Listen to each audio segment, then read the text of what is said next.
반갑습니다. 오늘 저는 타이틀 이렇게 한번 정해보았습니다. 하나님 나라의 미래는 하나님께 달려 있다. 하나님 나라의 미래는 하나님께 달려 있다. 구약 산책 시작하면서 이 성경 공부의 목적에 대해서 이렇게 말씀드렸습니다. 구약 성경이 예수님과 무관한 책이 아니라 저희들은 구약 성경 안에서 예수님을 계속해서 발견하고 그리고 결국은 그 예수 그리스도를 더욱 사랑하게 되는데 이 성경 공부의 목적이 있다고 말씀드렸습니다. 그래서 through Christ라고 생각했고 for Christ. 그리스도를 통해서 성경을 계속 볼 뿐만 아니라 동시에 결국은 그리스도를 예배하는 자리까지 나아가는 것이 저희들의 목표였죠. 자, 성경은 어떤 책이냐? 저는 오늘 이렇게 좀 시작해 보고 싶은데요. 어떤 성경책이든 이 주제를 담고 있다라고 생각해 보면 좋을 것 같습니다. 성경은 창조주 하나님께서 죄로 인해 망가진 하나님의 나라를 창세기로 표현해 보면 에덴 동산을 약속된 메시아를 통해서 회복하셔서 장차 새 하늘과 새 땅을 완성하신다는 하나의 스토리다. 이제 창세기 1장, 2장, 3장에 대해서도 저희가 공부를 마쳤고 또 대부분 신앙생활을 오래 해오셨기 때문에 이 창조, 타락, 구원이라는 이 프레임은 아마도 대부분 이해하고 계실 거라고 생각해요. 그런데 한 가지 제가 오늘 좀 덧붙이고 싶은 건 하나님 나라의 역사는 완성을 향해 나아가고 있다라는 거예요. 저희가 2020 지금 4년도를 살아가고 있잖아요. 구원 역사를 렌즈로 오늘날 이 세상을 바라볼 때 하나님은 이 세상을 계속해서 완성해 나가고 계세요. 또 구원이라는 개념도 회복이라는 개념도 여러분 이게 딱 끊어지는 사건이 아니에요. 저와 여러분이 크리스찬이 되었고 하나님 나라 백성이 되었다라는 것은 어, 딱그 순간에 딱 구원이 일어나는 것이 아니라 계속해서 저희가 좀 더 완성되어져 가는 거예요. 그래서 하나님의 은혜가 하는 일이 뭐냐면 하나님의 은혜는 저와 여러분을 그 순간 변화시키기도 하지만 하나님의 은혜는 계속해서 저와 여러분을 완성시켜 나가죠. 그러니까 이 개념 속에 종말의 개념이 담겨져 있어요. 그러니까 창세기에서부터 이미 하나님은 그 종말을 바라보고 계시는 거예요. 이 신학적 개념이죠. 시작했어요. 창조하셨지만 새로운 창조를 이미 내다보고 계신 거예요. 그러니까 성경은 완성을 향해 가는 이야기다. 아마 회복까지는 다들 많이 생각해 보셨을 텐데 좀 완성이라는 부분이 함께 있다는 것을 꼭 기억하셔야 됩니다. 그렇다면 창세기는 어떤 책이냐? 강의 안에 이제 복습을 제가 좀 넣어놨죠. 이렇게 한번 저는 한 문장으로 만들어 봤습니다. 창세기는 저는 이제 아브라함이라는 사람을 믿음의 조상으로 보았지만 동시에 하나님의 언약의 파트너, 하나님이 이 세상을 회복하기 위해서 부름받은 언약의 파트너로 이해해보자라고 했죠. 그래서 저희가 공경에 빠진 이 세상을 회복하기 위해서 부름받은 사람이 아브라함이다 이렇게 말씀을 드렸습니다. 창세기를 간단하게 리뷰해보면 내가 다시금 이 세상을 회복하겠다. 누구를 통해서? 아브라함을 통해서 회복하겠다. 그래서 창세기는 온통 이제 아브라함 언약을 맺은 다음에 아브라함 집안 이야기로 구성되었죠. 아브라함과 그 약속이 누구에게 계속 연결됐는지. 그것이 이제 창세기였습니다. 이 언약 내용에서 되게 중요했던 부분이 큰 민족을 이루게 해줄게, 땅을 줄게, 그리고 너가 축복의 통로가 되어야 해. 요게 굉장히 중요한 개념입니다. 아직 이스라엘 공동체가 국가의 형태를 이룬 것은 아니에요. 그러나 이제 사무엘서에 들어가고 열왕기상에 보면 이제 국가 형태로서 이방 나라 사이에서 존재하게 되거든요. 그러니까 아직 다 보여주시진 않았지만 하나님의 마음속에 이미 아브라함을 부르실 때 이 아브라함의 부르심 속에 하나님의 나라에 대한 하나님의 꿈이 담겨져 있는 거죠. 그래서 킹덤 개념이 이미 들어가 있었어요. 이런 관점에서 저희가 이제 출애굽기에 들어가게 되면 출애굽기, 레위기, 민수기, 신명기는 각각 분리된 책이 아니라 바로 이 아브람과 맺은 하나님의 약속이 조금씩 조금씩 부분적으로 성취되어져 가는 이야기다. 제가 이렇게 말씀을 드렸습니다. 그래서 출애굽기는 저는 오늘 이렇게 정리했습니다. 노예 근성을 버리고 소명자가 되라. 노예 근성을 버리고 소명자가 되라. 수백 년 동안 애굽에 놓여 있기 때문에 여러분 그들의 문화 또 그들의 언어, 그들의 삶의 방식이 노예 근성이 너무나 깊숙이 아마 뿌리 내리고 있었을 겁니다. 그러나 하나님께서는 모세를 통해서 그 백성들을 구원하시고 이제 소명자로 그들을 부르시죠. 이게 저는 굉장히 중요하다라고 말씀을 드렸습니다. 출애굽기 좀 간단하게 보시면 앞쪽에서 이제 구원하시는 하나님에 대한 이야기가 담겨 있었고 이제 두 번째 파트에서는 구원한 백성들과 약속하시는 하나님, 언약을 세우시는 하나님의 내용이 있었고, 또 출애굽기에 가장 많은 분량은 사실은 하나님의 이동용 처소인 성막을 짓는 내용이 아주 상세하게 이제 기록이 되어 있었습니다. 보시면 어 근데 이제 이 출애굽기에서 가장 중요한 내용이 뭐냐라고 할 때 저는 출애굽기 19장 5, 6절을 떠올렸거든요. 내 소유가 되어야 하고 또 제사장 나라가 되어야 하고 너희는 거룩한 백성이 되어야 한다. 근데 이제 조건절이에요, 이게. 5절 말씀 보시면 너희가 내 말을 잘 듣고 내 언약을 지키면 근데 이제 말씀드렸죠. 이 말씀 언약을 잘 지키면 너희가 내 백성이 될 거야라는 개념, 구원 개념이 아니라고 했어요. 이미 구원하신 백성들에게 이제 나라를 만들어 가시면서 이 나라에 필요한 삶의 체계를 세워 가시는 거예요. 이게 율법의 의미입니다. 그러니까 율법은 어, 이걸 잘 지키면 너희가 내 백성이 될 거야가 아니라 너희가 내 백성이기 때문에 이 율법이 너희에게 필요해. 이렇게 접근하는 거예요. 그래서 레위기의 언어로 제가 좀 설명해 보면 내가 거룩해. 이제 너희는 거룩해야 돼. 그러면 이제 이스라엘 백성들이 이런 의문을 품을 수 있겠죠. 하나님 거룩이 뭐예요? 어떻게 거룩할 수 있어요? 그때 필요한 것이 바로 이 율법 규정들인 거예요. 너희가 나를 사랑함으로 이 규정들을 지켜라. 그래서 저는 이제 이 율법을 오늘 언약 공동체의 삶의 체계다, 시스템이다. 그러니까 하나님 나라 백성들이 하나님 안에서 하나님과의 관계뿐만 아니라 이 세상 속에서 심지어 하나님을 모르는 사람들 속에서도 어떤 관계를 맺고 살아가야 되는지를 하나님이 이 율법 속에 꼭꼭꼭꼭 담아 두셨다라는 것입니다. 굉장히 중요하죠. 왜냐하면 제가 어제 수요 예배 설교 때도 잠깐 말씀드렸지만 크리스찬이 된다라는 것을 교회 안에서 교회 생활을 하는 것으로 이해하는 경우들이 종종 있어요. 오해예요, 오해. 이제 그 반대쪽 가르침도 저는 필요하다는 생각이 많이 들거든요. 교회 생활을 잘하는 것은 반쪽짜리죠. 왜냐하면 이미 출애굽 시대에서부터 하나님의 꿈은 이스라엘 공동체끼리만 똘똘 뭉쳐서 잘 사는 것이 아니라 이 민족을 축복의 통로로 삼아서 결국은 열방에 하나님의 영광을 드러내시는 겁니다. 그러니까 종말의 그림은 모든 인종을 초월하고 모든 언어를 초월해서 진짜 이 창조주이신 여호와 하나님 영광을 받으시는 장면이죠. 그러니까 그 장면을 회복하기 위해서 하나님은 지금 이 조그만한 나라 백성들을 선택하셨다라는 겁니다. 그래서 율법이 뭐냐? 율법이란 시스템이다. 언약 공동체의 삶의 체계다. 그래서 이것을 뭐 단순히 이 법 지키면 축복받고 이 법 안 지키면 저주받고 이렇게 너무나 단순하게 생각하기보다는 이 율법 안에는 하나님의 성품이 담겨져 있고 율법을 잘 지킨다라는 것은 결국은 내 인생 속에 하나님의 나라가 구현되는 겁니다. 그리고 율법을 잘 준수한다라는 것은 이방 사람들 사이에서 내가 다른 구별된 존재로 살아간다라는 거죠. 그러니까 대표적인 율법 중에 이제 눈에 확 띄는 율법이 제가 예를 들면 안식일 같은 거예요. 엿새 동안 일하고 일곱 번째 날 쉬어라. 그리고 그날은 나를 기억하고 나를 기념해라. 이런 율법 자체가 이방 나라 사람들과의 삶 속에서 확연하게 달라지는 거죠. 오늘날로 이해하면 저희가 주일 예배를 신실하게 성수하는 것도 일반 사람들과는 삶이 정말 다른 거예요. 이 리듬이 다른 거죠. 그러니까 율법은 저와 여러분의 삶에 이제 하나님 시스템으로 주시는 것이다.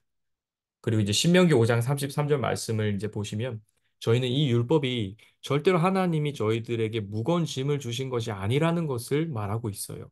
여러분, 율법을 잘 지키는 것은 축복입니다. 저와 여러분이 하나님의 말씀을 귀 기울여 듣는 것은 예수님 표현에 의하면 사랑이거든요. 사랑하기 때문에 그분의 음성을 듣는 거거든요. 그러니까 신명기 5장 33절 말씀 그걸 딱 보여주는 거예요. 너희 하나님 여호와께서 너희에게 명하신 모든 도를 행해라. 그리하면 너희가 삶을 얻고 생명을 얻고 복을 얻어서 너희의 얻은 땅에서 이건 약속의 땅 가나안을 말하는 겁니다. 너희의 날이 장구할 거다.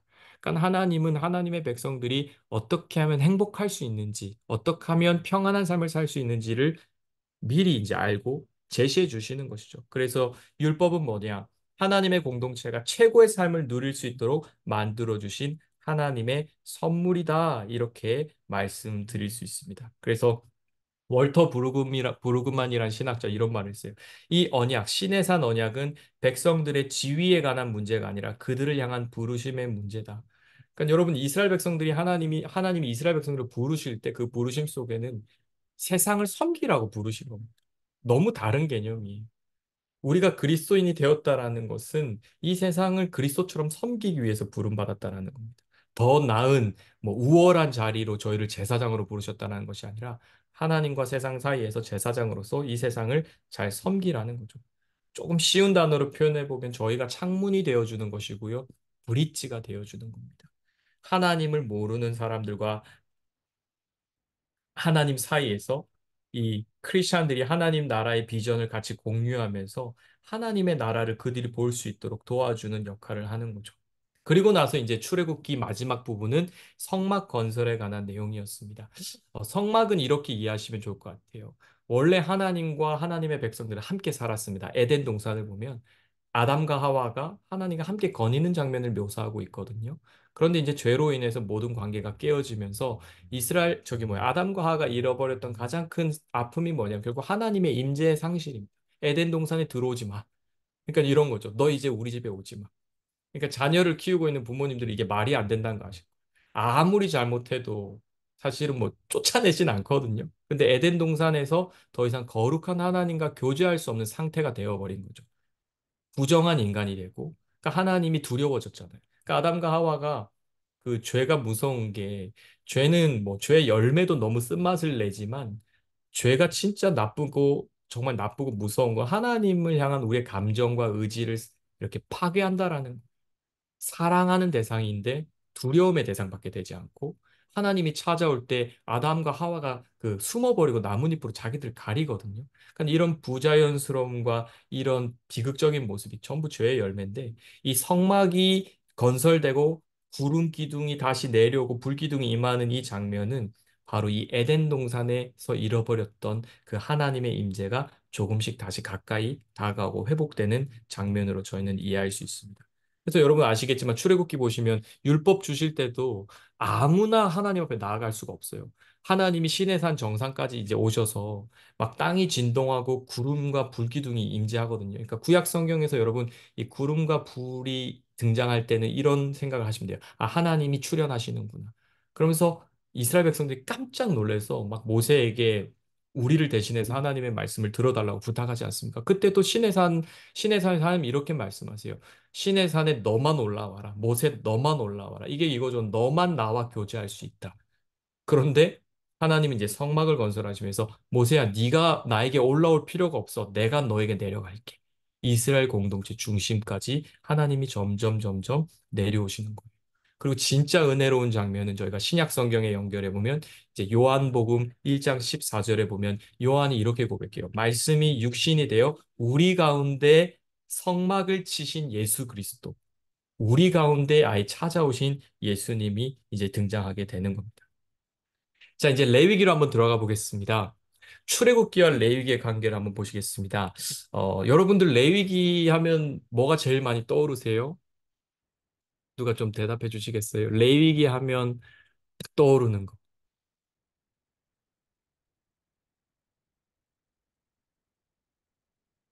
다들 아시면서 또 왜 또 침묵하고 계세요? 우선 뭐, 성막이요. 잠깐만, 성막. 아, 성막. 음, 좋아요. 성막 안에서 이제 제사장들이 어떻게 제사 드려야 되는지에 대한 이야기 되게 많이 나오죠. 또요? 레위기 좋아하시는 분 혹시 계신가요? 근데 이스라엘 사람들이 레위기를 참 좋아한다 그러더라고요. 그리고 모세오경의 레위기가 한가운데 있는데, 그래서 굉장히 중요한 위치를 이제 이 책이 차지하고 있는데, 어, 이건 재미난 상식으로 레위기의 첫 번째 글자가 뭐냐면 그리고예요. 그리고. 신기하지 않나요?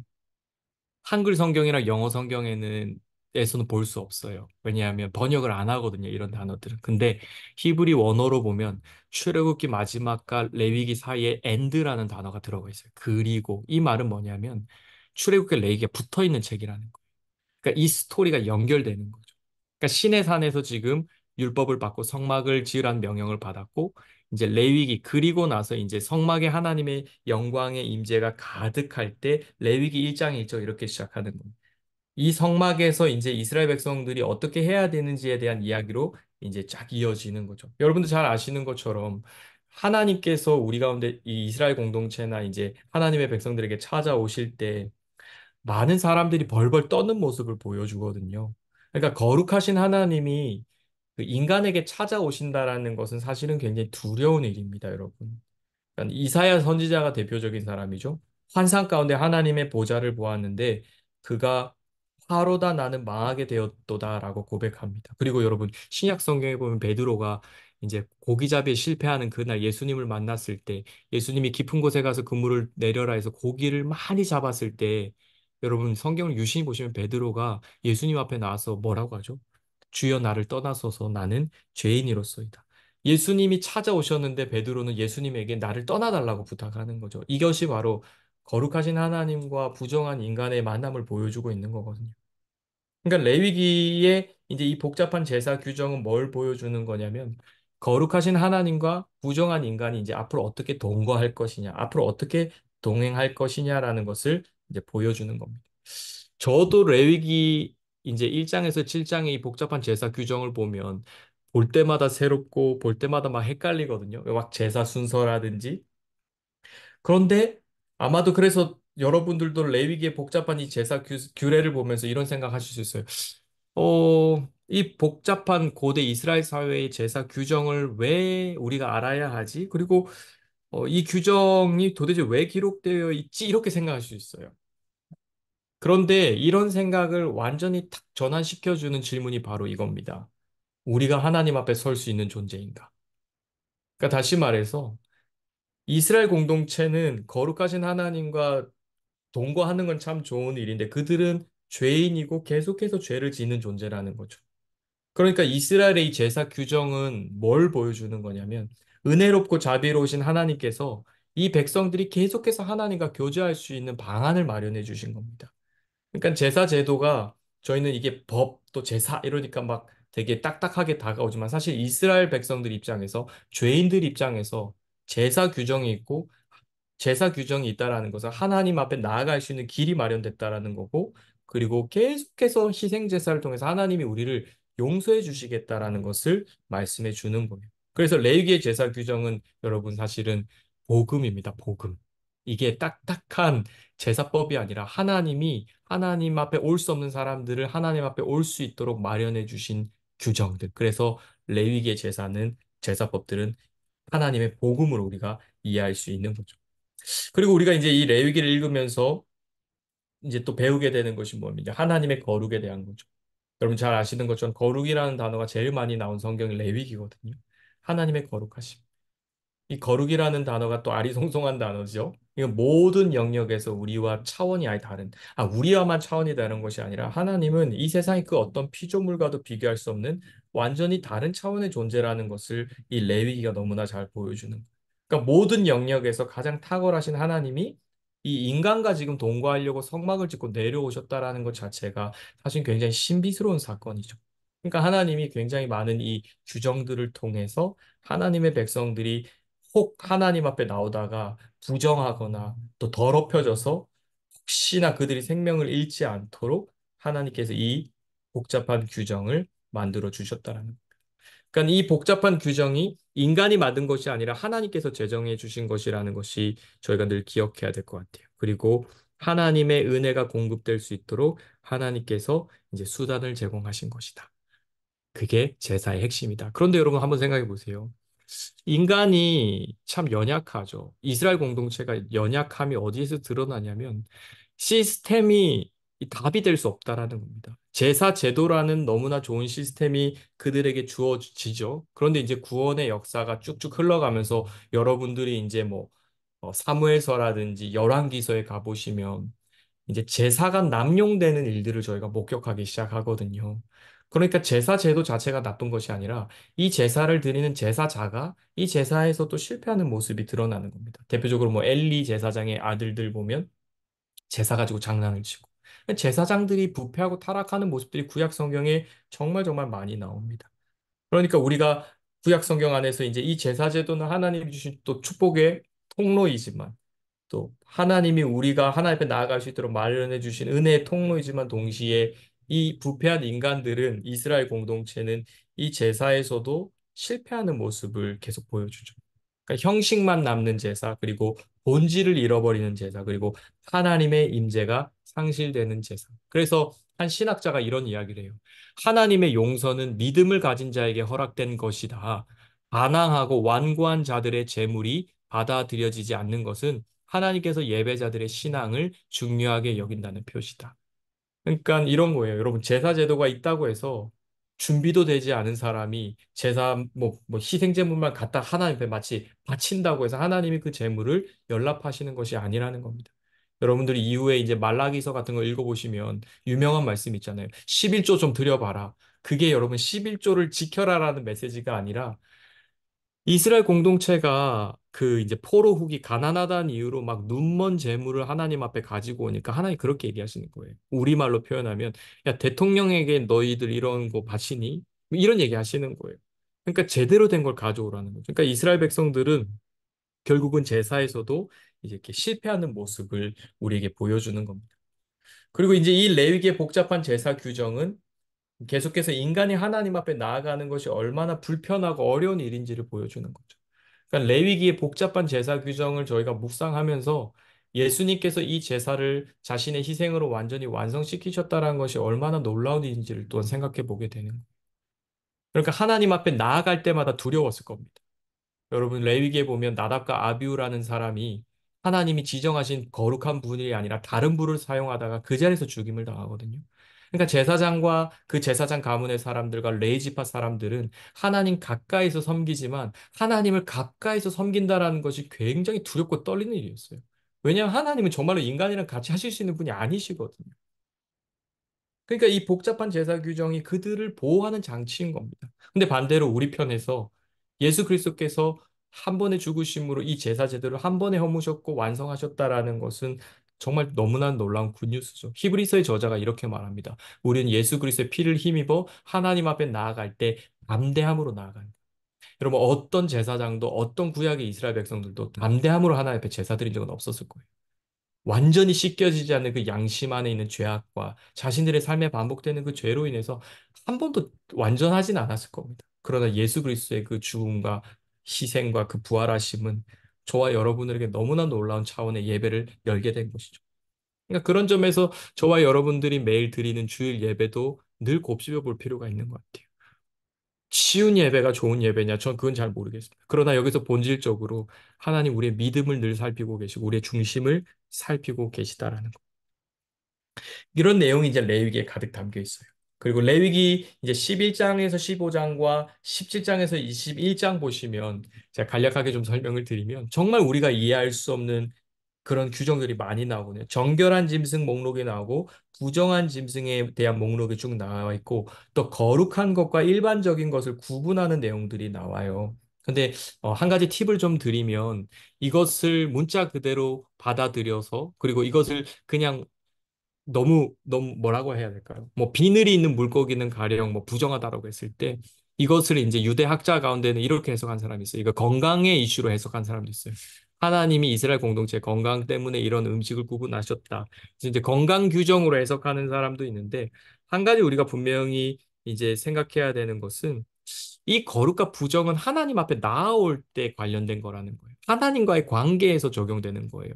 제가 예를 들어 볼게요. 레위기 규정에 따르면 토끼는 색임질을 하지만 굽이 갈라져서 부정하다. 반면 돼지는 굽이 갈라졌지만 색임질을 못해서 부정하다. 그러니까 이것을 위생이나 건강의 문제로 해석하는 유대 학자들이 있습니다. 그러나 우리는 이것이 지금 성막에 나아가야 하는 이스라엘 백성들에게 주어진 법이라는 것을 잊지 않아야 해요. 그러니까 여러분 아이를 낳는 일, 그리고 죽음, 이것은 부정한 것들이거든요. 시체를 만지는 것은. 근데 이게 자연스러운 거예요. 죽음도 하나님이 허락하시는 거고, 출산도 하나님이 허락하시는 거거든요. 근데 가령 아이를 낳은 여자는 출혈로 인해서 부정해서 시간이 지나고 하나님 앞에 나아갈 수 있단 말이에요. 그렇기 때문에 이 법은 그 하나님 앞에 나아갈 때 해당되는 법들입니다. 그러니까 이렇게 이해하시면 정리를 해보시면 좋을 것 같아요. 모든 죄는 일단 부정합니다. 죄는 더러운 겁니다. 모든 죄는. 그러나 정결하지 못한 것이 죄는 아닙니다. 예를 들어 시체를 만져서 제가 부정하게 됐어요. 그러면 그것은 하나님 앞에 나아갈 때까지 깨끗해지는 시간이 필요하다는 거예요. 죄를 범한 것이 아니라는 거예요. 그래서 조금 애매한 지점이 분명히 있지만 죄는 부정하고 더럽다. 그러나 정결하지 못한 것이 죄는 아니다. 그 예로 뭐 시체, 뭐 집안에 초상이 나서 시체를 가까이 할 수밖에 없다라든지 혹은 아이를 출산했다라든지 이런 것도 하나님 앞에 나아갈 때 거리낌이 되는 거지 죄의 문제는 아니라는 겁니다. 그래서 레위기의 결론을 좀 저희가 생각해 보면 레위기의 결론은 무엇이냐? 거룩을 통해서 하나님 두 가지 교훈을 주십니다. 하나는 거룩하신 하나님과 부정한 인간이 함께 살기 위해서는 반드시 희생 제사를 통한 용서가 필요하다. 희생 제사가 반드시 필요하다. 그러니까 좀 다르게 표현해 보면 누군가가 하나님 앞에 나아가기 위해서는 누군가가 죽어야 된다라는 이 예수 그리스도의 속죄 사역의 그림자가 레위기에 가득한 거죠. 여러분 축제를 벌이려면 잔치가 일어나려면 돼지가 잡혀야 되는 거예요. 아마 탕자의 비유에도 이 이야기가 나올 거예요. 둘째 아들이 아버지의 품에 돌아왔을 때 아버지가 가축을 잡지 않습니까? 잔치를 벌이는 거죠. 그러니까 잔치가 일어나려면 누가 죽어야 되는 거예요. 화목하려면 희생이 필요합니다. 하나님과 저와 여러분 사이에, 하나님과 이 세상 사이에 화목이 일어나려면, 잔치가 시작되려면 누군가는 죽어야 되는데 그 누군가가 바로 하나님의 아들이신 예수 그리스도였다는 거죠. 그러니까 신약의 저자들이 예수 그리스도를 어린 양으로 묘사했다라는 것을 우리가 이해하려면 뜬금없이 어린 양이라는 표현을 한 것이 아니라 바로 이 레위기를 이해하고 있었기 때문에 흠 없는 어린 양이 희생 제사로 드려졌다라는 것을 그들이 이미 알고 있었기 때문에 예수 그리스도를 바라보는 세례 요한의 눈에 여러분 예수님은 희생 제물로 보였던 거죠. 너무 기가 막히지 않습니까? 예수님이 자기 눈에는 어린 양으로 보이는 거예요. 아, 저분이 죽으시러 오셨고 이 레위기를 완성하러 오신 분이 예수 그리스도라는 거죠. 그리고 또 한 가지 두 번째로 이 레위기가 주는 우리의 교훈은 뭐냐면 여러분 거룩이 두 가지 방향을 다 가지고 있어야 된다라는 하나님과 우리 사이의 관계 안에서도 거룩이 요구되지만 저와 가족 관계뿐만 아니라 저와 이웃과의 관계, 이스라엘 공동체와 이웃과의 관계 안에서도 거룩이 유지돼야 된다라는 거. 그래서 저는 이렇게 정리했습니다. 하나님의 언약 백성은 단순히 하나님과의 관계에서만 거룩이 요구되는 것이 아니라 세상 속에서 하나님의 닮음을 반영해야 된다. 거룩이란 단어를 닮음으로 좀 바꿔봤어요.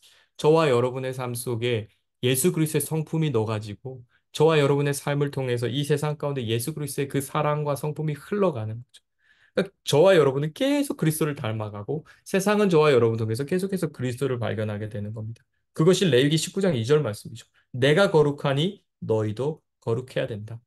그래서 여러분, 이스라엘 백성들에게 이 주어지는 미션이 뭐냐? 아직 약속의 땅에 들어가지 않았어요. 이제 여호수아서 저희가 지금 공부하고 있잖아요. 주일날. 여호수아서 가야 이제 땅에 들어가는 거예요. 아직 땅에 가지 않았어요. 그러나 하나님이 그 땅에 가야 되는 백성들에게 미션을 지금 주고 계신 거예요. 너희들의 삶에 가장 중요한 게 뭐냐? 그것은 성결이다. 아마 지난주 설교 들으셨죠? 아간, 뭐 여리고성 이것 전부 다 성결의 싸움이에요. 그러니까 하나님의 백성들의 싸움은 뭐냐면요. 물리적 싸움이 아니라 하나님 앞에서 얼마나 내 삶을 성결하게 지켜내느냐. 다르게 표현하면 하나님 앞에서 내가 얼마나 신실한 삶을 살아가느냐. 하나님의 되심을 인정하는 삶. 어지럽고 제약된 세상 속에서 이 하나님과 관계를 잊지 않고 살아가는 거죠. 여러분들 요즘 뭐 뉴스 많이 보시죠? 저는 요즘 뉴스 보면서 와, 정말 세상이 정말 왜 이렇게 변하지라는 생각을 참 많이 하게 되는 것 같아요. 어제, 그제 뭐 뉴스 보니까 이렇게 뭐 전쟁 관련한 시위의 문제도 있고 또 환경 문제, 또 잔혹한 뭐 살인, 또 왜곡된 교육 문제들 뭐 이런 일들이 지금 막 겹겹이 쏟아지는 그런 시대를 저희가 살아가고 있는데 이런 상황 속에서 이제 하나님이 이스라엘 백성들에게 요구하셨던 그 소명이 저와 여러분들에게도 동일하게 있는 거죠. 여러분, 근데 거룩한다라는 것은 그냥 단순히 내가 좀 더 순결하게 살고 하는 그런 개념이라기보다 되게 더 큰 개념이에요.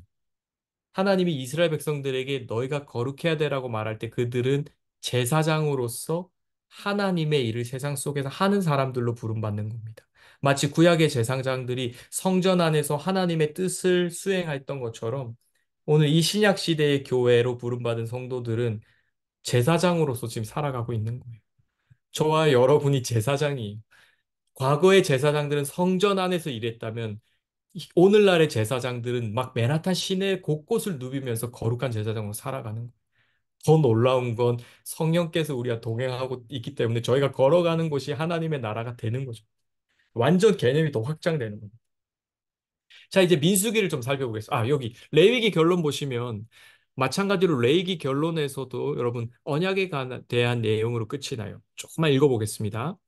그러나 그 땅이 그들에게 버려져 그들 없이 폐허로 남아있는 동안에 땅은 안식들을 누릴 것이다. 그러니까 이스라엘 백성들이 불순종해서 쫓겨난다는 이야기예요. 그들이 내 법도를 저버리고 내 규례를 싫어했기 때문에 그들은 죄의 대가를 치를 것이다. 그러나 이런 것에도 불구하고 그들의 원수들의 땅에 있을 때 내가 그들을 저버리지도 그들을 미워하지도 아니해 그들을 완전히 멸망시키지도 그들과 맺은 내 언약을 파기하지도 않을 것이다. 여러분, 성경이 이 언약이 뭔지 특정하지 않아요. 그러나 저는 이 언약이 뭔지 알 것 같습니다. 아브라함 언약이죠. 아브라함을 통해서 온 세상을 축복하시고, 아브라함을 통해서 땅을 주실 것이고, 아브라함을 통해서 큰 민족을 이루시겠다는 그 약속을 절대 포기하지 않는 거예요.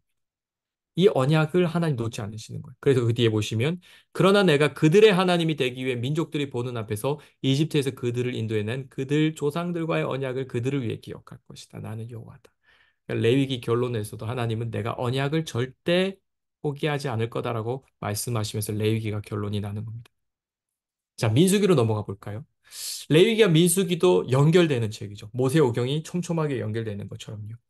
지금까지 장소를 한번 생각해 보시면 출애굽기, 레위기, 민수기 10장 10절까지 장소가 동일합니다. 출애굽기 19장 이후부터.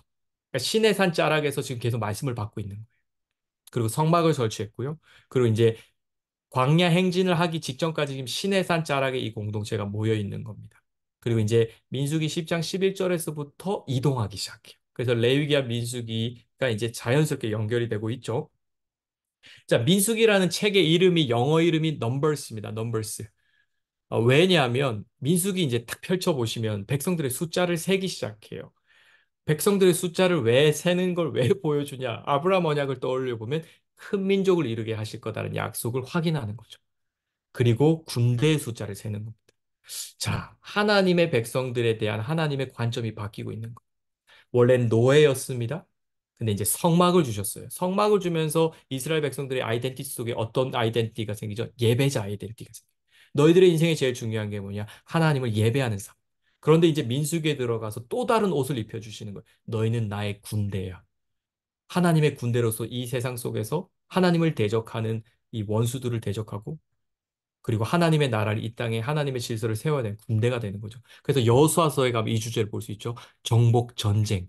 하나님의 백성이 전쟁 군인으로서 등장하게 되는 겁니다.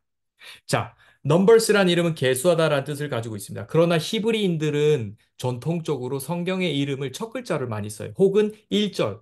각 성경 1장 1절에서 한 단어를 취해서 제목을 취하는데 히브리인들의 이 책의 이름은 광야에서입니다. 광야에서. 저는 이 이름도 되게 적절하다는 생각이 들어요. 왜냐하면 민수기는 광야를 통과하는 이야기거든요. 이제 시내 산을 떠나서 불기둥과 구름기둥의 인도를 따라서 이제 요단강 동편인 모압 땅까지 나아가는 광야의 여정을 다루는 책이 민수기입니다. 자, 민수기 첫 장면은 하나님께서 각 지파별로 20세 이상의 남자의 숫자를 세라는 명령으로 시작합니다. 앞서 말씀드렸지만 저는 하나님의 관점이 변한다라는 것이 놀라운 것 같아요. 그러니까 여러분 노예였던 사람들입니다. 오합지졸이에요. 그리고 여러분 이 사람들의 그 내성이라고 할까? 이 사람들의 삶 속에 묻어져 있는 그 노예의 근성을 벗겨내는 건 평생 작업입니다. 그래서 어떤 신학자는 이렇게 얘기해요. 이 광야 40년은 애굽에서의 그 노예의 때를 벗겨내는 과정이다. 철저히 하나님만 의지하고, 철저히 하나님만 의지하고, 철저히 하나님의 사람으로서 이제 변화되기 위한 이제 과정이라는 거죠. 노예 근성이 있기 때문에 민수기에서는 여러분 실패하는 이야기가 굉장히 많이 등장해요. 그리고 출애굽기에서는 금송아지 만들었을 때 하나님 용서해 주시지만 민수기에서는 불평하고 불신앙을 보였을 때 하나님이 이제 그들의 불신앙에 대해서 죄 책임을 물으시는 장면도 많이 많이 등장합니다. 자, 숫자를 세보니까요, 놀랍게도 60만 명이라고 성경이 대략 숫자를 제시해요. 여자아이와 또 영아들, 남자아이들, 노인들의 숫자까지 아마 더했을 때 200만이 넘었을 거다라고 이렇게 추정을 합니다. 굉장히 큰 공동체가 된 거죠.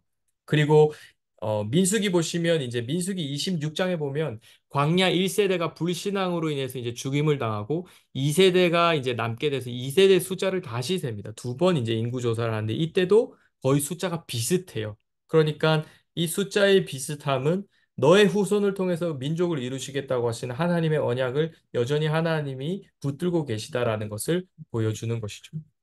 지도 보시면 이집트 보이시죠? 왼쪽에 보시면 이집트 고센이라는 지명이 안 보이네요. 고센이라는 곳에 이스라엘 백성들이 있다가 이제 이집트를 떠나서 여기 보시면 마운트 사이나이라고 여기 시내산 보이실 겁니다. 이 시나이 반도의 시내산. 근데 저것도 추측이라는 것만 알고 계세요. 시내산을 특정하기가 어렵습니다. 왜냐면 후보지가 몇 개 산이 있거든요. 근데 이제 이 지도에서는 시내산을 남쪽에 있는 저쪽으로 지명했는데 이제 여러분 보시면 아시겠지만 이집트에서 저기 약속의 땅 제가 이게 커서가 안 움직이죠. 네, 약속의 땅까지 여러분 15일이면 가는 길입니다. 2주면 갈 수 있는 길을 이제 이스라엘 백성들이 광야에서 뺑뺑이 돌게 된다라는 것을 우리가 이제 민수기에서 보게 되는 거죠. 이렇게 텐트를 치고 살았다고 해요. 이스라엘 진영의 형태고요. 하나님이 어디에 텐트를 쳐야 되는지를 다 알려주십니다. 우리가 이 그림에서 볼 수 있는 하나님은 이제 질서의 하나님이시죠. 동서남북에 이제 네 개씩 네 개의 지파가 이제 동서남북으로 진을 치게 되고요.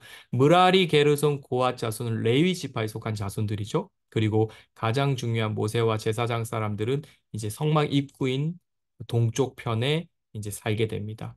어떤 이제 이미지 속에 어떤 의미가 좀 담겨져 있냐면 일반인들이 부정한 사람들이 이 성막에 함부로 나오지 못하도록 이 레이지파 사람들과 제사장과 모세는 항상 이 성막을 잘 지켜내야 됩니다. 마치 에덴 동산에서 아담이 실패한 일이 뭐죠? 그 불순물이죠. 그 뱀. 하나님의 그 예배 초소인 에덴 동산에 들어온 그 뱀을 제대로 해결을 못했거든요. 그러니까 마찬가지로 이 제사장들의 중요한 직무 가운데 하나가 뭐냐면 하나님의 거룩을 훼손하지 못하도록 이 성막 주변을 늘 진치고 있는 보호하는 겁니다. 그리고 이제 이 시대에는 거룩의 정도의 개념이 다릅니다. 대제사장, 제사장, 레이지파, 일반 시민 이렇게 거룩의 이 정도가 디그리가 다 다르게 이제 편성되는 겁니다. 그래서 누가 제일 중요하냐라고 할 때 당연히 모세와 대제사장과 제사장이 가장 중요한 역할을 하게 되는 겁니다. 중요한 것은 이 사람들이 자기 마음대로 살고 자기 마음대로 이동하는 것이 아니라 항상 불기둥과 구름 기둥의 그 사인에 따라서 광야를 행진한다라는 겁니다. 내가 원할 때 가는 게 아니라 내가 멈추고 싶을 때 원하는 게 아니라 철저히 하나님 앞에 출발하고 멈추고를 연습하는 거죠. 여러분, 하나님께서 뭐 가르쳐 주시는 것 같아요? 저는 하나님이 순종 연습을 시키시는 것 같다는 생각이 들거든요. 우리 뭐든지 우리 뜻대로 하고 싶잖아요. 특별히 타이밍을 우리가 조정하고 싶을 때가 진짜 많거든요. 저도 작년에 이제 학교를 또 지원하고 했을 때 막 결과 받고 빨리 뭘 하고 싶고 빨리 뭘 하고 싶고 근데 원서를 넣고 기다리는 시간이 참 인내의 시간이 쉽지는 않았는데 그러니까 하나님은 이 광야의 시간 동안 이스라엘 백성들에게 인내하는 법을 가르치고 오래 참음을 가르치고 광야에서 누가 진짜 생명을 주관하시는 분인지를 가르쳐 주시고 그러니까 광야의 다른 말은 학교인 거죠. 광야 학교. 이 학교에서 하나님의 사람으로서 필요한 것들을 하나씩 하나씩 배워 나가는 겁니다. 그리고 성막이 이스라엘 진영의 한 중심에 있어요. 그리고 이 중심에 항상 구름 기둥과 불 기둥이 임재해 있는 거거든요. 그 구름 기둥이 치솟기 전까지. 그러니까 이스라엘 백성들은 항상 하나님을 의식할 수 있는 그런 형태를 가지고 살아가는 거죠. 예배 중심의 삶이고 하나님 중심의 삶이고 하나님의 임재를 늘 느끼는 삶이라는 거. 이것이 되게 중요해요. 저와 여러분의 삶에 이것이 굉장히 중요합니다. 하나님의 임재를 우리가 늘 누리면서 살아가야 하고 하나님 중심의 삶을 살아야 된다라는 거죠. 좀 쉽게 적용해 보면 하나님을 가까이 하는 삶이 뭘까? 저도 말씀을 가까이 하는 삶이에요. 하나님을 가까이 한다는 게 뭐냐? 말씀을 가까이 하는 거. 그리고 기도하면서 하나님의 임재를 또 맛보는 거. 그러니까 이 가장 기초적인 기도와 말씀이 얼마나 중요하냐면요. 이 그림 속에서도 우리가 발견할 수 있는 거예요. 이것만 잘해도 하나님의 백성으로서 하나님 인도를 받으면서 이 광야 같은 세상을 잘 헤쳐나갈 수 있는 거죠. 행진도 마음대로 해서는 안 되죠. 언약궤를 앞세워야 되죠. 여러분, 요단강 건널 때 제일 먼저 발을 내딛었던 사람들은 제사장과 언약궤였습니다.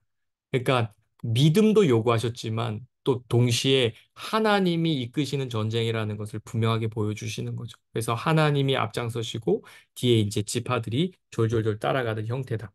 그래서 여러분 민수기 이 초반부는 뭘 보여주냐면 이제 이스라엘 노예였던 이 공동체가 이제 규모를 갖추고 질서를 갖추고 이제는 국가로서 아직 국가가 되진 않았지만 이제 12지파가 나름 짜임새 있는 질서 있는 공동체로 변화되는 겁니다. 생각해 보세요. 땅은 아직 없지만 이제 백성들을 갖췄고 법 체계를 갖추고 있습니다. 법을 배워 나가고 나라의 법이 세워지고 있어요.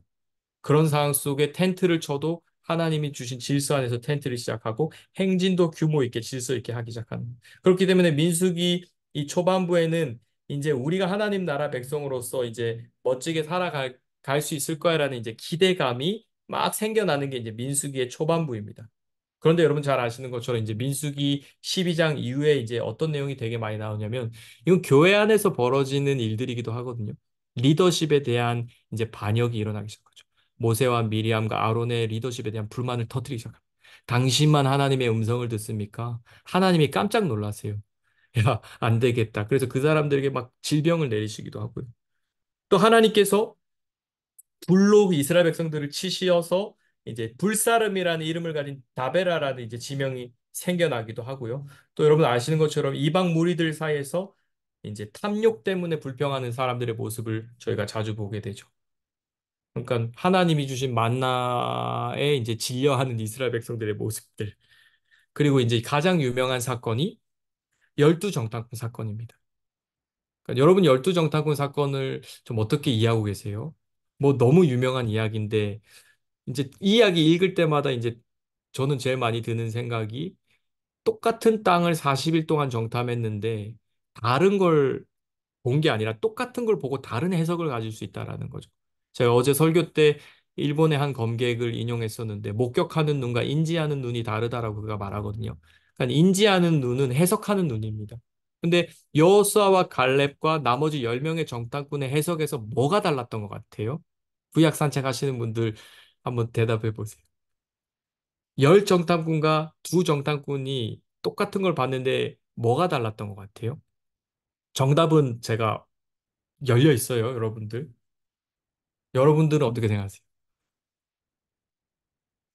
뭐 똑같이 여행 갔다 왔는데 누구는 재미없었다 할 수 있고 누구는 뭐 재밌었다고 할 수 있고 또 똑같은 밥을 먹었는데 뭐 밥이 맛있네, 맛없다 할 수 있는데 그런 차원의 문제가 아니잖아요. 이거는 하나님이 주신 약속의 땅 선물을 보고 온 건데 그러니까 하나님 입장을 한번 생각해 보세요. 약속의 땅은 기프트거든요. 선물이거든요. 야, 내가 너희들에게 선물 준비해놨어. 포장지 아직 뜯지 않았는데 그거 가서 보고 올래? 그래서 미리 선물을 보고 온 거예요.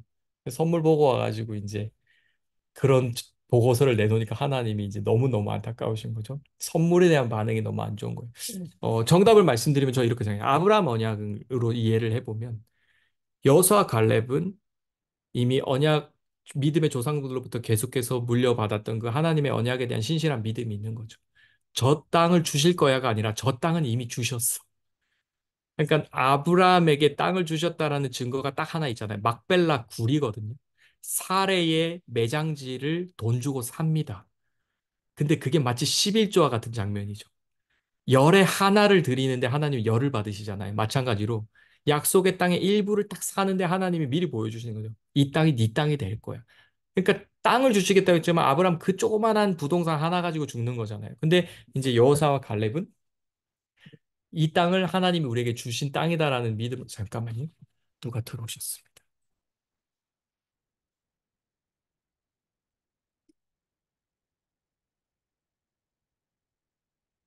그래서 두 정탐꾼은 아브라함 언약 위에서 이제 얘기를 하는 거죠.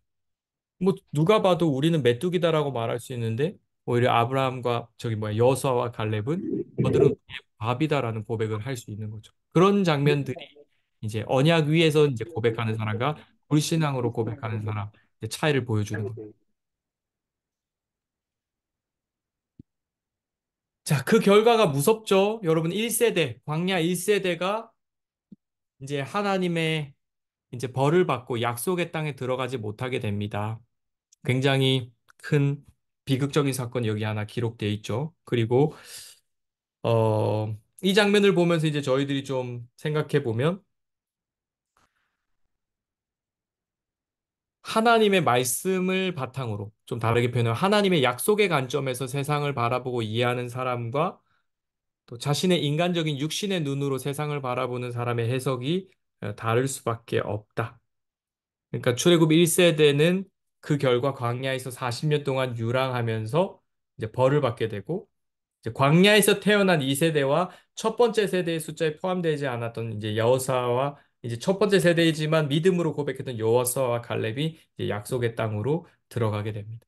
그리고 민수기에 보면 먼저 땅을 취하는 사람들의 이야기가 조금 기록되어 있어요. 루벤과 갓과 므낫세 반쪽 지파가 요단 동편에 정착하는 장면이 이제 보여주는데 이 장면 역시도 아브라함의 언약이 조금씩 조금씩 부분적으로 성취되는 것을 보여주는 거죠. 그러니까 여러분 승리를 미리 맛본다라는 게 되게 중요해요. 왜냐하면 그 전쟁을 치러보지 않은 이 백성들 입장에서 과연 전쟁의 결과가 어떻게 일어날까? 이런 걱정이 있을 텐데 하나님은 앞서서 가나안 정복 전쟁에 앞서서 이제 미리 전쟁의 승리를 통해서 이제 민수기의 이스라엘 백성들에게 이제 마음속에 이제 확신과 도전을 주시는 거죠. 자, 민수기의 결론입니다. 이는 여리고 맞은편 요단가 모압 평지에서 여호와께서 모세를 통하여 이스라엘 자손에게 명령하신 계명과 규례다. 제가 왜 이 말씀 언급하냐면 이제 장소의 이동을 보라는 거죠. 시간이 흘렀고 시내산 자락에서 광야를 38년간 행진했고 이제 드디어 약속의 땅 입구인 모압 광야, 요단강 동편에 그들이 도착해 있습니다. 이 도착해서 약속의 땅에 들어가기 직전에 모세로부터 듣는 세 편의 설교가 바로 신명기입니다. 신명기는 어떤 책이냐? 이 디트로노미라는 이 책의 의미가 뭐냐면 두 번째 세컨 러라는 뜻입니다. 두 번째 율법서라는 뜻입니다. 그러니까 광야에서 다시 태어난 백성들에게 하나님이 이제 모세를 통해서 율법을 다시금 리마인드 시켜주시는 것이죠. 그래서 이게 왜 필요하냐면요. 광야 1세대는 이미 죽었고 광야 2세대는 하나님의 역사를 직접 경험하지 않은 사람들이 많은 겁니다. 그러니까 은혜를 직접 받은 사람과 아직 은혜를 직접 체험하지 못한 사람이 너무 갭이 크잖아요. 그러니까 이제 모세는 이 설교를 통해서 과거 하나님의 역사를 회상합니다. 너희들의 조상이 어디에 있었는지, 너희들의 조상이 노예였는데 하나님이 얼마나 놀라운 기적을 너희들에게 베풀었는지 그 숱한 기적을 통해서 너희들이 지금 여기에 와 있다. 그러면서 광야의 시간도 회상하는 거죠. 하나님이 너희들을 한 번도 굶주리게 한 적이 없고 너희 조상들의 옷이 헤어지지 않았다. 이런 기적 속에 우리가 지금 여기 와 있다. 이제 이런 이야기로 이제 신명기는 세 편의 설교로 구성되어 있는 겁니다. 이것은 이제 설교문입니다. 그들의 마음속에 이제 도전하는 거고요. 이제 이스라엘 백성들이 이 말씀을 받아서 잘 적용해야 하는 거죠. 자, 이런 이유로 이제 이스라엘 백성들에게 율법을 모세가 설명하는데 이 율법을 잘 요약해 준 내용이 이제 요 유명한 구절이에요. 신명기 6장 4에서 9절 말씀입니다. 이스라엘아 들으라 우리 하나님 여호와는 오직 유일한 여호와시니 너는 마음을 다하고 뜻을 다하고 힘을 다하여 내 하나님 여호와를 사랑하라. 일계명에 관한 교훈이고요. 오늘 내가 내게 명하는 이 말씀을 너는 마음에 새기고 자, 그다음부터 되게 중요해지죠. 하나님만 사랑하라라는 이 가르침이 이 1세대, 2세대에서 끝나는 것이 아니라 영구적으로 계속 이어져야 되는 거예요. 왜냐하면 이스라엘 백성들의 운명이 거기에 달려 있어요. 하나님을 사랑하느냐, 사랑하지 않느냐에 달려 있는 거예요. 그래서 마음판에 새기고 내 자녀에게 부지런히 가르치며 집에 앉았을 때든지 길을 갈 때든지 누워 있을 때든지 일어날 때든지 이 말씀을 강론할 것이며 너는 또 그것을 내 손목에 매어 기호를 삼으며 내 미간에 붙여 표로 삼고 내 집 문설주와 바깥문에 기록할지니라. 실제로 이스라엘 가보면 되게 재미난 게요. 제가 이스라엘 예루살렘에 3개월 정도 한번 지내봤는데 히브리 대학 가보면 강의실 입구에 그 문설주에 정말로 이 말씀을 다 적어놨어요. 그래서 유대인 아이들 보면 이 들어가고 수업 들어오고 수업 나갈 때 꼭 그걸 만지고 나가요. 아마 여러분들 유대인 회사 다니시는 분들은 그 회사의 문에 그런 게 있을 거예요. 이 사람들이 이 말씀을 가지고 다 만들어 놓은 거예요. 그러니까 삶의 시스템인 거예요. 모자에 이렇게 이마에 있는 그 조그만한 상자도 왜 만들어 놓냐? 그 안에 신명기 6장 4에서 9절의 말씀을 넣어 놓고 하나님을 기억하고 계속 우리가 누구인지를 확인하는 거예요. 그러니까 히브리 민족의 힘이 어디에 있냐면 정체성이죠. 자신들의 정체성을 세상이 아무리 변해도 잃어버리지 않는 겁니다. 우리가 주이시라는 그 정체성을 잃지 않기 위해서 여러분 유대인들 역사를 보면 이 민족만큼 뿔뿔이 많이 흩어졌던 민족이 없거든요. 그런데 유대인들은 10명 이상의 남자만 있어도 회당을 설치했고 그 회당에서 정기적으로 예배를 드리면서 자신들의 그 신앙의 유산과 여호와의 백성이란 그 정체성을 절대 포기하지 않은 거죠. 우리랑 다른 지점이 분명히 있음에도 불구하고 이 구약의 이 히브리 민족들이 가진 이 독특한 힘이 바로 신앙 안에서 주어졌다라는 겁니다. 그러니까 이 말씀 보시면서 이제 나머지 역사를 저희는 좀 내다봐야 돼요. 제가 이거 아까 설명 안 했는데 신명기는 끝이면서 동시에 시작이다. 이 말의 의미가 뭐냐면 신명기는 모세 오경의 결론부입니다. 자, 결론이에요. 창세기부터 쭉 이어진 이 모세오경의 결론이에요. 그런데 동시에 왜 신명기가 시작이냐면 이제 여호수아에서부터 열왕기 하에 이르기까지 이스라엘 공동체 운명이 어디에 달려 있냐면 신명기에 달려 있는 거예요. 신명기 모세 설교를 얼마만큼 그들이 잘 소화하느냐가 그들의 운명인 겁니다. 그러니까 여러분 이후에 열왕기서 하 가면 제가 설명해 드리겠지만 왕들을 평가할 때 왕들을 평가하는 기준이 이방 왕들을 평가하는 기준이랑 달라요. 이스라엘 왕은 하나님의 말씀을 써야 해요. 큐티할 줄 알아야 되고요. 하나님의 말씀을 들을 줄 알아야 해요. 그리고 이스라엘 왕들은 군말을 많이 두면 안 돼요. 군사력 의지하면 안 되고 금과 은을 쌓아두면 안 됩니다. 돈도 의지하면 안 돼요. 그리고 여자를 많이 두지 말라고 말해요. 신명기 17장에 보면 왕의 규례가 있거든요. 말씀 가까이 하고 여자 많이 두지 말고 금은 쌓지 말고 군사력 갖추지 마라. 이거 뭐죠? 이 말씀인 거예요. 오직 여호와는 유일한 여호와시니 너는 마음을 다하고 뜻을 다하고 힘을 다하고 여호와만. 그러니까 이스라엘 왕 중에 가장 훌륭한 왕이 되려면 여호와 하나님에게 완전 사로잡힌 왕이 되어야 되는 거예요. 그러니까 다윗이 왜 기준이 되냐면 그가 밧세바를 범하고 너무나 많은 실수를 했음에도 불구하고 정말 하나님을 신실하게 사랑했기 때문에 다윗이 기준으로 등장하는 겁니다. 그래서 이 이스라엘 공동체가 굉장히 독특한 특징을 가지고 있다라는 것을 이제 이 그림이 보여주는 거죠. 하나님이 왕이시고요. 이제 길은 두 갈래 길이 있는 겁니다. 하나님의 말씀에 신실하고 순종하면 하나님이 생명과 번성과 축복을 허락하시지만 동시에 불신앙, 하나님의 말씀에 귀를 기울이지 않고 제멋대로 살아가면 죽음과 파괴와 저주가 그들에게 오는 거죠. 그러니까 여러분 이스라엘 백성들이 여호수아서에 보면 이제 정복 전쟁을 하고 땅을 가지고 이제 정착해서 사는데 이 백성들의 운명은 항상 하나님과의 관계 안에 달려 있는 거예요. 여러분 이후에 이스라엘 역사 보면 쫓겨나지 않습니까? 땅에서. 그 모든 게 군사력이 약해서 쫓겨나는 게 아닌 거예요. 언약에 불신실할 때, 하나님의 뜻을 방관하고 하나님의 말에 귀를 기울이지 않을 때, 그때 하나님이 경고하시고 경고하시다가 그들을 파괴시키는 겁니다. 그러니까 이제 이 신명기가 이스라엘 역사의 기준이 될 겁니다. 그리고 이스라엘 백성들이 이미 정답지를 가지고 있는 거예요. 어떻게 하면 행복하게 잘 살 수 있는지.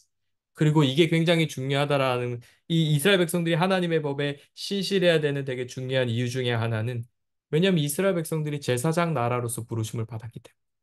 이 나라가 하나님의 말씀에 순종해서 반짝반짝거릴 때 이방 나라 가운데 하나님의 이름이 드러나고 하나님이 영광을 받으시게 된다라는 겁니다. 그래서 여러분 이스라엘이랑 이 주변에 이제 이방 국가가 이제 다르다라는 것을 이제 아셔야 돼요. 정치, 종교가 분리될 수 없는 나라다. 이스라엘은. 이 정치와 종교가 붙어 있는 나라다. 오늘날에도 이제 이게 붙어 있는 몇몇 나라가 아직도 남아 있는 걸로 알고 있는데요. 같이 가는 거예요.